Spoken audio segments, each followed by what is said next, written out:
میبینید دوستا، یه هم برف دیروزه که دولت کاپیسا زد بسیار از بیدا و درختارم شکستانده. میبینی خیلی خسارت زده به نوده و بوته، جنگل ها را کلا شکستانده و ماشاءالله خیلی یک برف زیاد است. حتی ای که دیروز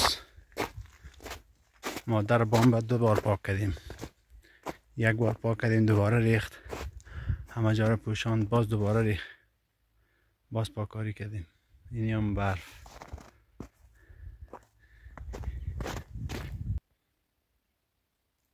میبینی چه رقم شکستانده، چه رقم یخ گرفته جویه.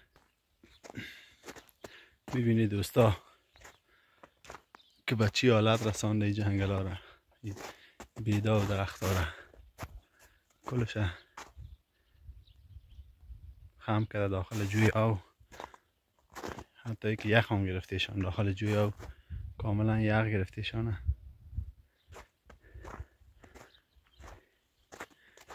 شکستانده تا بازی جایی را شکستانده به این رقم او رقم است. ببینی داخل آب افتیده. خدا کنه زود که مردم یک کوشش همکاری بکنن یا را داخل جوی آب بکشن که باعث بند شدن آب نشه. دوستا